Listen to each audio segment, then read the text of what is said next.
Hi hello guys very good morning. ಎಲ್ಲರೂ ಹೇಗಿದ್ದೀರಾ? I hope ಎಲ್ಲರೂ ಚೆನ್ನಾಗಿದ್ದೀರಾ ಅಂತ ಅಂದ್ಕೊಂಡಿದ್ದೀನಿ. ನಾನು ಕೂಡ ತುಂಬ ಚೆನ್ನಾಗಿದ್ದೀನಿ ಅಂತ ಹೇಳ್ತಾ ಇವತ್ತಿನ ಬ್ಲಾಗ್ ಸ್ಟಾರ್ಟ್ ಮಾಡೋಣ. Welcome back to Lakshmi Lokesh YouTube channel guys. Blog start ಮಾಡ್ತಿರೋ ಟೈಮಿಂಗ್ಸ್ ಬಂದು ಬೆಳಗ್ಗೆಯಿಂದನೇ ಸ್ಟಾರ್ಟ್ ಮಾಡ್ತಾಯಿದ್ದೀನಿ.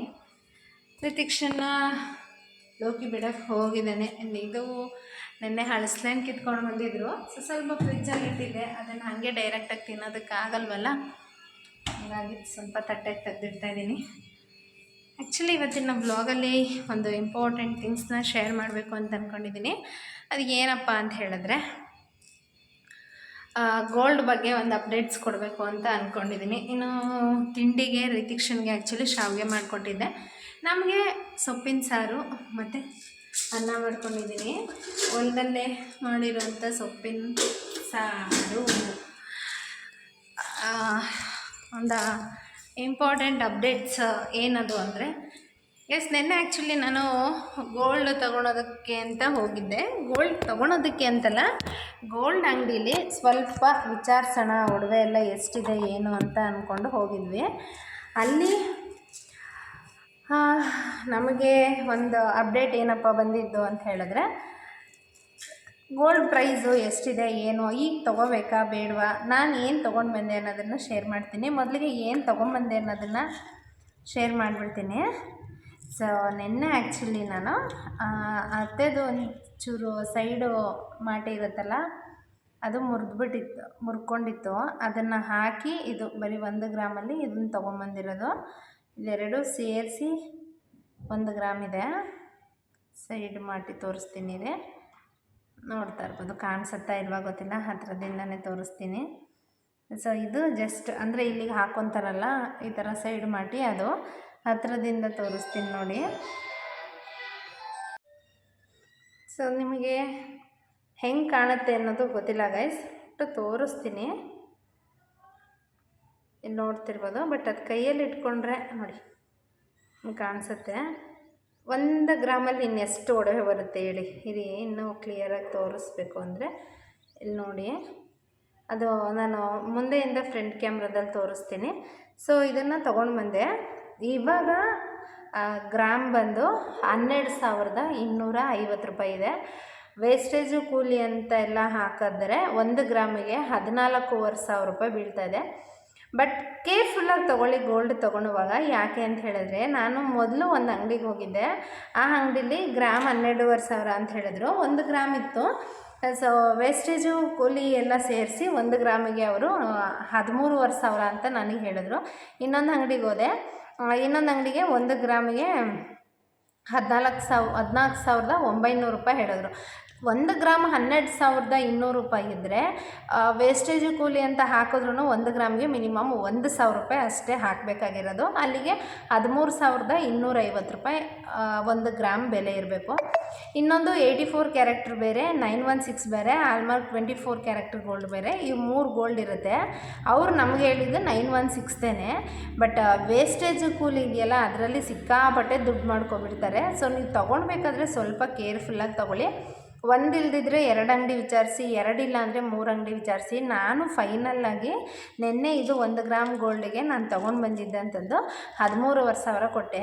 ಅಂದರೆ 1,000 ರೂಪಾಯಿ ಎಕ್ಸ್ಟ್ರಾ ಕೊಟ್ಟಂಗಾಯಿತು. ವೇಸ್ಟೇಜು ಕೂಲಿ ಎಲ್ಲ ಸೇರಿಸಿ ಅವರು 1,500 ಹೇಳಿದರು.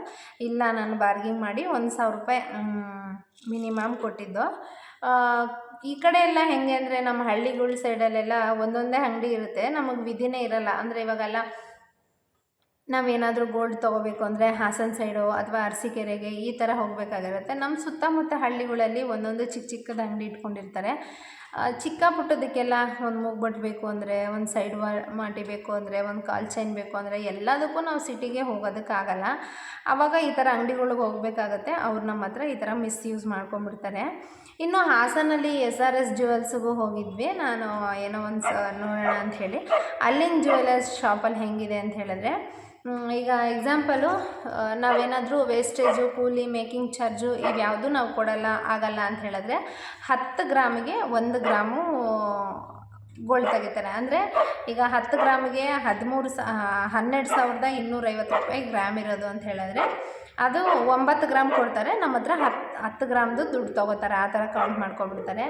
ಇಲ್ಲ ಅಂತ ಹೇಳಿದ್ರೆ 10 ಗ್ರಾಮ್ ತೊಗೊಂಡ್ರು 11 ಗ್ರಾಮ್ದು ಲೆಕ್ಕ ತೊಗೋತಾರೆ, 10 ಗ್ರಾಮ್ ಕೊಡ್ತಾರೆ, 1 ಗ್ರಾಮ್ ಗೋಲ್ಡು ಅದು ಕೊಡ್ತಾರೆ. ಅದೇ ಬೆಟ್ರು ಅಂತ ನನಗನ್ಸುತ್ತೆ. 1 ಗ್ರಾಮಿಗೆ ಈಗ ಲೋಕಲ್ ಅಂಗಡಿಗಳಲ್ಲೆಲ್ಲ 1 ಗ್ರಾಮ್ಗೆ 2,000 ರೂಪಾಯಿ, 12,250 ರೂಪಾಯಿ ಗ್ರಾಮ್ ಇರೋದಕ್ಕೆ ಅವರು 14,900 ಈ ಥರ ಎಲ್ಲ ಹೇಳ್ತಾ ಇರ್ತಾರೆ. ಅಷ್ಟು ಕೊಟ್ಟು 1 ಗ್ರಾಮ್ಗೆ 2,000 ರೂಪಾಯಿ ಚಿಲ್ಲರೆ, 2,000 ಅಂತಂದ್ರೂ ಕೂಡ 10 ಗ್ರಾಮ್ ತೊಗೊತೀವಿ ಅಂತ ಹೇಳಿದ್ರೆ ನಮಗವರು 20,000 ರೂಪಾಯಿ, 22,000 ರೂಪಾಯಿ ವೇಸ್ಟೇಜ್ ಕೂಲಿ ತೆಗಿತಾರೆ. ಅದ್ರ ಬದಲು 10 ಗ್ರಾಮ್ಗೆ 1 ಗ್ರಾಮ್ ತೊಗೊಳೋದು ಬೆಟ್ರ್ ಅನಿಸುತ್ತೆ. ಇನ್ನು ಚಿನ್ನ ತೊಗೊಳೋದಕ್ಕೆ ಇದು ಸರಿಯಾದ ಟೈಮಾ ಅಂತ ಅನ್ಕೋಬೋದು. ಖಂಡಿತ ಮೊದಲು 15,000 ರೂಪಾಯಿ ಗೋಲ್ಡ್ ರೇಟ್ ಇತ್ತು, ಈಗ 12,250 ಆಗಿದೆ. ಕಡಿಮೆ ಆಗುತ್ತೆ, ಯಾರೂ ಈಗ ತೊಗೋಬೇಡಿ. ನಾನೇನು ಇದನ್ನು ಎಕ್ಸ್ಟ್ರಾ ದುಡ್ಡು ಹಾಕಿ ಏನೂ ತೊಗೊಂಡಿಲ್ಲ. ಅತ್ತೆದು 1 ಗ್ರಾಮ್ ಸ್ವಲ್ಪ ಜಾಸ್ತಿನೇ ಇತ್ತು, ಅದನ್ನು ಕೊಟ್ಟು ಬರೀ 1 ಗ್ರಾಮ್ ತೊಗೊಂಡಿದ್ದೀನಿ. ಇದ್ರ ಮೇಲೆ ನಾನು ಇನ್ನು 1 ರೂಪಾಯಿನೂ ಹಾಕಿಲ್ಲ ಎಕ್ಸ್ಟ್ರಾ. ಅವ್ರದ್ದು ಸ್ವಲ್ಪ ಜಾಸ್ತಿ ಇತ್ತು, ಅದನ್ನು ಕೊಟ್ಟು ಕಡಿಮೆಗೇ ತೊಗೊಂಡಿರೋದು ನಾನು. ಇದು ಮ್ಯಾಂಗೋ ಡಿಸೈನ್ಸ್ ಥರ ಇದೆ. ನನಗಿವಾಗ ಇರೋ ಬಜೆಟಲ್ಲಿ ನಾವು ಎಕ್ಸ್ಟ್ರಾ ದುಡ್ಡು ಕೊಟ್ಟು ತರೋ ಪರಿಸ್ಥಿತಿಯಲ್ಲಿಲ್ಲ. ಸೊ ಹಾಗಾಗಿ ಅವ್ರದ್ದೇನಿತ್ತು ಅದನ್ನೇ ಹಾಕಿ ತೊಗೊಂಡು ಬಂದಿರೋವಂಥದ್ದು. ಇದನ್ನು ಇಲ್ಲೇ ನಾನು ಆಗಲೇ ಹೇಳ್ದಂಗೆ ನಮ್ಮ ಲೋಕಲಲ್ಲೇ ಹಳ್ಳಿ ಸೈಡೇ ತೊಗೊಂಡಿದ್ದೀನಿ.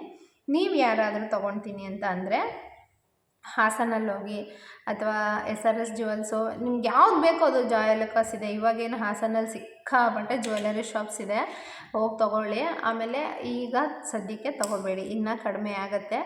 ಈ ತುಂಬ ನೆಸೆಸಿಟಿ ಇರೋರು ಅಥವಾ ದೀಪಾವಳಿಗೆ ಆ ಥರ ಹಬ್ಬ ಮದುವೆ ಇಟ್ಕೊಂಡಿರೋರು ಅವ್ರಿಗೆ ಆಪ್ಷನ್ಸೇ ಇಲ್ಲ. ಆಷಾಢದಲ್ಲಿ ತೊಗೊಳ್ಳಿ, ಬಟ್ ಇವಾಗಲೇ ತೊಗೊಳಕ್ಕೆ ಹೋಗಬೇಡಿ. ದುಡ್ಡಿದ್ರೆ ಖರ್ಚಾಗ್ಬಿಡುತ್ತೆ ಅಂತ ಹೇಳಿ 1,000 ರೂಪಾಯಿ ಕಡಿಮೆ ಆದ್ರೂ ಕೂಡ ನಮಗೆ ಎಷ್ಟೋ ಇದಾಗುತ್ತೆ. ಖಂಡಿತ ಗೋಲ್ಡ್ ಪ್ರೈಸ್ ಕಡಿಮೆ ಆಗೇ ಆಗುತ್ತೆ, ಆವಾಗ ಕಾದು ನೋಡಿ ತೊಗೊಳ್ಳಿ. 15,000 ರೂಪಾಯಿ ಇದ್ದಿದ್ದು ಗೋಲ್ಡ್ ಪ್ರೈಸು ಈಗ 12,200 ರೂಪಾಯಿಗೆ ಬಂದಿದೆ ಅಂತ ಹೇಳಿದ್ರೆ ನಿಜವಾಗ್ಲೂ ವರ್ತೆ ಓಕೆ ಅಂತ ಅನ್ನಿಸ್ಬೋದು.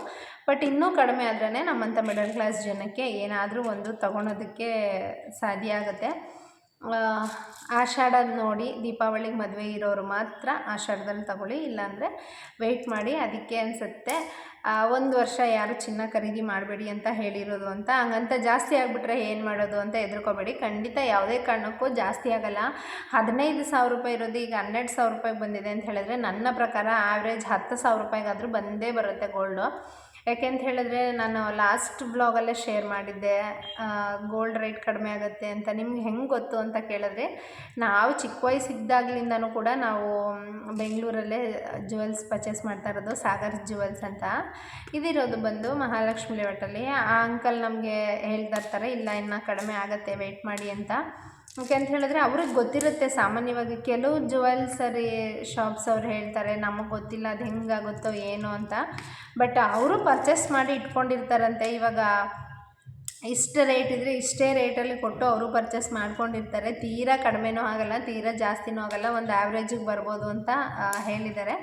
ಹಾಗಾಗಿ ಗೊತ್ತು ಅಷ್ಟೇ. ಇನ್ನು ಫೈನಲಿ ನಾನು ತೊಗೊಂಡ್ಬಂದಿರೋ ಜುವೆಲ್ಸ್ ತೋರಿಸಿದ್ದೀನಿ. ಆದರೆ ನಾನು ಆಗಲೇ ಹೇಳ್ದಂಗೆ ಯಾವುದೂ ಜುವೆಲ್ಸು ನಾನು ತೊಗೊಂಬಂದಿಲ್ಲ. ಅತ್ತೆದೇ ಏನಿತ್ತು ಅದನ್ನು ಮುರಿದೋಗಿರೋದು ಹಾಕಿ ಇದಿಷ್ಟು ತೊಗೊಂಬಂದಿದ್ದೀನಿ. ಈ ಜುವೆಲರಿಗೇ ಅಷ್ಟಾಗಿದೆ. ನೋಡ್ಕೊಂಡು ತೊಗೊಳ್ಳಿ. ಎಮರ್ಜೆನ್ಸಿ ಇರೋರು ಅಕ್ಕಪಕ್ಕದಲ್ಲಿ ಸಣ್ಣ ಪುಟ್ಟ ಅಂಗಡಿಗಳಲ್ಲಿ ವಿಚಾರಿಸಿ. ಕೆಲವೊಂದು ಸಲ ಹೆಂಗಾಗುತ್ತೆ ಅಂದರೆ ದೊಡ್ಡ ದೊಡ್ಡ ಅಂಗಡಿಲೇ ಜಾಸ್ತಿ ಆಗಿಬಿಡುತ್ತೆ, ಸಣ್ಣ ಪುಟ್ಟ ಅಂಗಡಿಲಿ ಈಗ ಸಿಟಿಗಳಲ್ಲೆಲ್ಲ ಅಂದರೆ ಜಾಸ್ತಿ ಅಂಗಡಿ ಇಟ್ಟಿರ್ತಾರೆ, ಅಂಥ ಜಾಗದಲ್ಲಿ ಹೋಗಿ ವಿಚಾರಿಸ್ಕೊಳ್ಳಿ. ನಮ್ಮ ಥರ ಹಳ್ಳೀಲಿ ಒಂದೊಂದೇ ಅಂಗಡಿ ಇದ್ದರೆ ಅಲ್ಲಿ ಸ್ವಲ್ಪ ರೇಟ್ ಜಾಸ್ತಿ ಇರುತ್ತೆ. ಸೊ ವಿಚಾರಿಸ್ಕೊಂಡು ತೊಗೊಳ್ಳಿ ಅಂತ ಹೇಳ್ತೀನಿ. ಇನ್ನು ಗೋಲ್ಡ್ ಅಪ್ಡೇಟ್ ಅಂತೂ ಕೊಟ್ಟಿದ್ದೀನಿ. ನಾನಂತೂ ಗೋಲ್ಡ್ ವೆಯ್ಟ್ ಕಾಯ್ತಾ ಇದ್ದೀನಿ ಯಾವಾಗ ಬರುತ್ತೋ ಏನೋ ಅಂತ. ಸೊ ಇದು ಒಂದು ಚಿಕ್ಕದು ತೊಗೊಂಬಂದಿರೋದೇ ನಮಗೇನೋ ಒಂಥರ ಖುಷಿ ಅನ್ನಂಗೆ ಆಗ್ಬಿಡುತ್ತೆ. ಸೊ ಗೈಸ್, ಅಪ್ಡೇಟ್ ಇಷ್ಟ ಆಯಿತು ಅಂತ ಅಂದ್ಕೊಂಡಿದ್ದೀನಿ. ಸಾಮಾನ್ಯವಾಗಿ ಎಲ್ಲ ಹೆಣ್ಮಕ್ಳಿಗೂ ಏನೋ ಒಂದು ಕ್ಯೂರಿಯಾಸಿಟಿ, ಏನಾದರೂ ತೊಗೋಬೇಕು, ಏನಾದರೂ ಮಾಡಬೇಕು ಅನ್ನೋದು. ನಾನು ಕೂಡ ಈಗ ಅಂಗಡಿಗೆ ಹೋಗಬೇಕು. ಪಾಪುಗೆಲ್ಲ ಥಿಂಗ್ಸು ಪ್ಯಾಕ್ ಮಾಡಿಕೊಂಡು ಅಂಗಡಿಲಿ ಅವನಿಗೆ ಬೇಜಾರಾದಾಗ ತಿನ್ನಿಸ್ಕೊಂಡು ಅವನ ಹತ್ರ ಕಾಲ ಕಳೆಯೋದೇ ಆಗೋಗುತ್ತೆ ಗೈಸ್. ಇನ್ನು ಹೊಲದ ಹತ್ರ ಏನಾಗಿದೆ ಮನೇಲಿ, ಇನ್ನು ನಾಳೆ ನಾಡಿದ್ರಲ್ಲಿ ಆ್ಯಕ್ಚುಲಿ ಒಂದು ಸ್ವಲ್ಪ ಕೆಲಸ ಮಾಡಿಸೋದಿದೆ. ಅವರು ಬರ್ತೀನಿ ಅಂತ ಹೇಳಿದ್ದಾರೆ. ಅಂದರೆ ಬೋರ್ಡ್ ಹಾಕಿಸ್ಬೇಕಾಗಿತ್ತು ಲಕ್ಷ್ಮೀ ನಿಲಯ ಅಂತ. ಗೃಹ ಪ್ರವೇಶ ಆಗಿ 2 ತಿಂಗಳಾಗ್ಬಿಟ್ಟಿದ್ರು ಕೂಡ ಇನ್ನೂ ಅವರು ಲಕ್ಷ್ಮೀ ನಿಲಯ ಅಂತ ಹಾಕೋದ್ರಲ್ಲೇ ಇದ್ದಾರೆ. ನೋಡೋಣ ಯಾವಾಗ ಬಂದು ಹಾಕ್ತಾರೆ ಏನೋ ಅಂತ. ಇವತ್ತು ಹಾಕ್ತೀನಿ ಅಂದಿದ್ದಾರೆ, ಆದರೆ ಅದು ಕೂಡ ಅಪ್ಡೇಟ್ ಕೊಡ್ತೀನಿ ಅಂತ ಹೇಳ್ತಾ ಇವತ್ತಿನ ವ್ಲಾಗ್ ಇಲ್ಲಿಗೆ ಮುಗಿಸ್ತಾ ಇದ್ದೀನಿ ಗೈಸ್. ವಿಡಿಯೋ ಇಷ್ಟ ಆಗಿದ್ರೆ ಲೈಕ್ ಮಾಡಿ, ಶೇರ್ ಮಾಡಿ. ಹಾಗೆ ಇನ್ನು ಯಾರ್ಯಾರು ನನ್ನ ಚಾನಲ್ನ ಸಬ್ಸ್ಕ್ರೈಬ್ ಮಾಡ್ದಿರ ನೋಡ್ತಾ ಇದ್ದೀರಾ, ಸೊ ದಯವಿಟ್ಟು ಸಬ್ಸ್ಕ್ರೈಬ್ ಮಾಡ್ಕೊಂಡು ಸಪೋರ್ಟ್ ಮಾಡಿ. ಯಾಕೆ ಅಂದರೆ ಒಂದು ಸಬ್ಸ್ಕ್ರೈಬರ್ ಆದ್ರೂ ಕೂಡ ಏನೋ ಒಂಥರ ಖುಷಿ ಆಗ್ತಾ ಇರುತ್ತೆ ನಮಗೆ.